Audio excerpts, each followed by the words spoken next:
안녕하십니까, 신동명 노무사입니다. 오늘은 제가 쓴 책 중에 임금 인사 노무 관리에 대한 샘플 강의 시간이고요. 주제는 제2장 근로계약 관리 내에 있는 근로계약서를 어떻게 작성해야 좋은 건가요에 대한 내용입니다. 일단 근로계약서는 누구와 작성해야 할까요? 정답은 모든 근로자와 작성을 해야 합니다.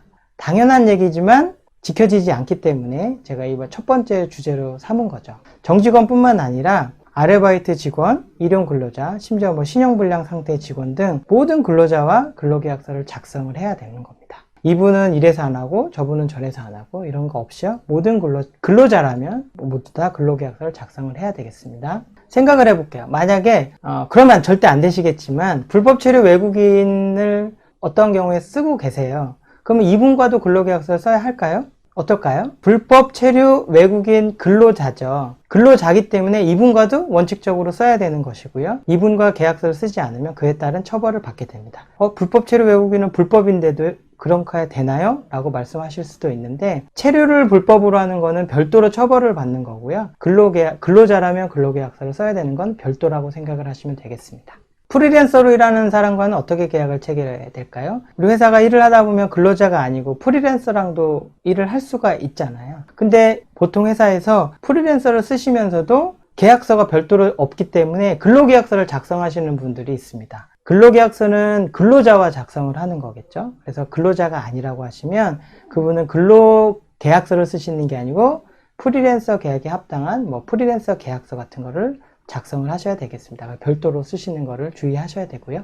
자, 언제 작성해야 할까요? 계약서를 언제 작성해야 될까요? 근로계약 체결 시에 작성하도록 법에서 규정하고 있는데 최소한 첫 출근일에 작성을 해야 합니다. 이거는 되게 별로 중요하게 생각을 안 하시는 분들이 되게 많아요. 입사를 했는데 며칠 일하다가 계약서 안 썼지? 이렇게 쓰시는 분도 있고, 우리는 3개월 있다 계약서를 쓴다 라고 하면 3개월 동안 계약서를 미루시는 분들도 있는데, 그렇게 되면 문제가 됩니다. 제 책에 사례를 다뤄놨는데 8일 근무 퇴사한 직원과 노동 분쟁 중에 근로계약서 미작성으로 처벌받은 사례가 있습니다. 극단적으로는 하루 근무하고 퇴사한 직원과 노동 분쟁이 생겼고 그때 근로계약서 작성하지 않아서 처벌받은 사례도 있습니다. 그렇기 때문에 시기와 상관없이 입사와 퇴사가 극단적으로 짧은 경우에 계약서가 없는 경우에도 문제가 될 수 있기 때문에 첫 출근에 반드시 최소한 쓰시고 일을 시작을 하시는 걸 원칙으로 삼아 두시는 게 중요합니다. 자, 근무 조건이 바뀌면 근로계약서를 다시 써야 하나요? 이 질문에 대해서는 변경된 근무 조건을 반영해서 서면으로, 구두가 아니고 서면으로 근로계약서를 다시 쓰고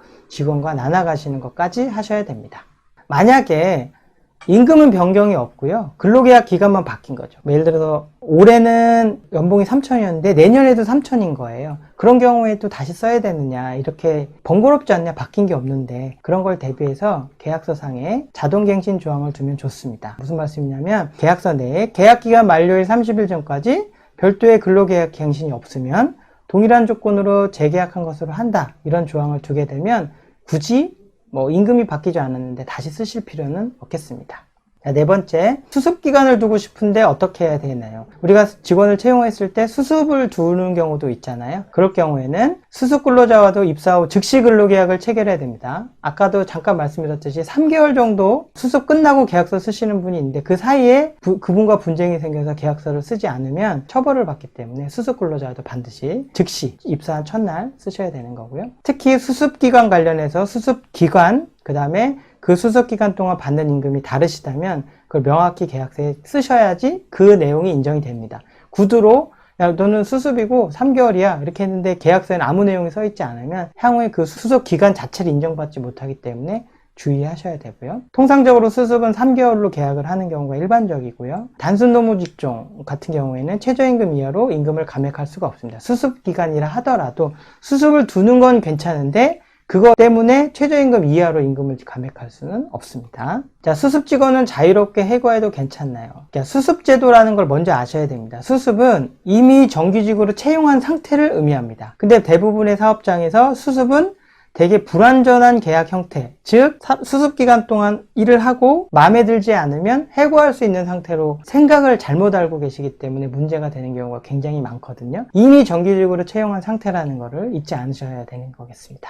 자, 그럼 계약서에 딱 써놓으면 어떠냐 이렇게 생각하실 수 있잖아요. 그래서 계약서에 이렇게 써놓는 거죠. 수습 3개월 후 평가를 통해 계약을 종료한다는 조항이 있다면 3개월 후에 해고가 가능한 거 아니냐, 계약서에 있으니까 이렇게 생각하실 수도 있는데요. 그거는 그렇지가 않습니다. 이유는 수습은 이미 정규직으로 채용한 상태라고 제가 말씀을 드렸잖아요. 그래서 계약을 종료할 때는 10년이란 근로자랑 20년이란 근로자랑 차이가 없이 그 사유가 정당해야 됩니다. 단지 수습 3개월 평가를 했다고 해서 3개월 써보고 마음에 안 드니까 계약서에 있잖아 그렇게 내보내게 되면 거의 대부분 부당해고를 인정받는 경우가 많기 때문에 굉장히 주의를 하셔야 됩니다. 그래서 수습은 이미 정직원이다, 이걸 잊지 않으셔야 됩니다. 자, 6번째, 계약직 직원과 근로계약 체결 시 주의할 점이 있나요? 이건 당연한 얘기긴 한데요. 계약 종료일을 명확히 기입을 하셔야 됩니다. 그리고 계약직은 2년 이상 쓰면 정규직으로 전환된다는 걸 아셔야 되겠죠. 자, 어떤 분을 채용을 하셨는데 계약직을 쓰신 거예요. 근데 말로만 하셔서 계약서를 안 쓰셨거나 아니면 계약서를 썼는데 잘못 쓰셔가지고 계약에 언제까지 근무한다는 내용이 없이 언제부터 한다라고만 되어 있으면 나중에 정규직으로 인정받게 됩니다. 계약직으로 인정받지 못하기 때문에 계약의 시작과 끝을 명확하게 쓰셔야지 계약직이 되는 거고요. 또 우리는 업무상 정규직 채용할 수가 없는데 잘못해서 그냥 2년, 3년 계속 쓰시는 분이 있는 경우도 있거든요. 근데 계약직은 2년을 넘게 되면 정규직으로 무조건 전환이 되기 때문에 만약에 그런 마음이 없으시다 그러면 최대 2년까지만 사용하시면 되겠습니다. 그래서 아까 말씀드렸듯이 언제부터 언제까지 라는 내용을 반드시 쓰시고요. 그 다음에 계약기간 만료가 되면 근로계약은 자동 종료된다는 내용을 명확하게 써주셔야 됩니다.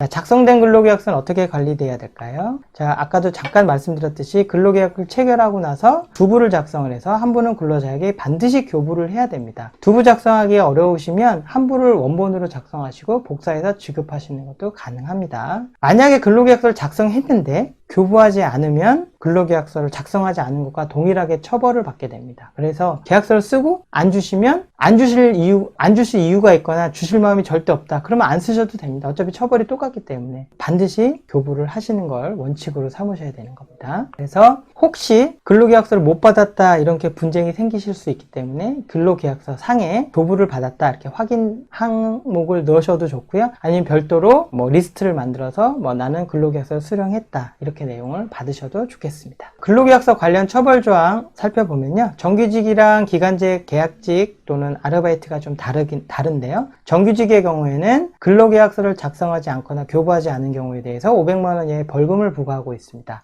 실제로는 건당 30에서 50 또는 30에서 100만 원 정도의 벌금이 부과가 되고 있는데요. 이거는 벌금이기 때문에 전과 기록이 남는 범죄고요. 각각이기 때문에 상대적으로 계약서를 작성하지 않은 거에 대한 프레스가 굉장히 좀 강할 수 있습니다. 왜냐하면 내가 직원 10명인데 계약서를 10명 다 안 썼다 그러면 극단적으로 말하면 전과 10범이 될 수도 있는 거잖아요. 그렇기 때문에 정규직 계약서는 반드시 좀 쓰셔야 되는 거고요. 반대로 기간제와 아르바이트, 단시간 근로자 아르바이트 같은 경우에는 근로계약서 작성하지 않으면 벌금 아니고 과태료가 부과가 되는데 그 금액이 큽니다. 그래서 기간제 같은 경우에, 계약직 같은 경우에는 인당 190만 원이 부과가 되고요. 아르바이트 같은 경우에는 240만 원이 부과가 됩니다. 이거는 굉장히 큰 금액을 부과를 해주는 거죠. 어떻게 보면 벌금을 안 무서워하시는 사장님들도 있으시거든요. 왜냐면 사업하는 데 크게 지장 없으시니까 전과 상관없다 이렇게 하시는 분도 있는데 그런 것 때문에 특별히 계약직이나 아르바이트는 더 써야 될 필요성이 있기 때문에 국가에서 과태료 금액을 굉장히 높게 책정하고 있으니까 어떠한 경우에도 제가 계약서는 반드시 모든 사람한테 써야 된다고 말씀을 드렸잖아요. 특히 아르바이트나 계약직 같은 경우에는 반드시 계약서를 쓰시도록 했으면 좋겠습니다. 자, 그 다음에 근로계약서는요, 근로계약에 관한 중요한 서류에 해당이 됩니다. 그래서 3년간 보존한 의무가 있습니다. 이렇게 해서 간단하게 근로계약서를 어떻게 작성해야 좋은 건가에 대해서 살펴봤습니다. 들어주셔서 감사합니다.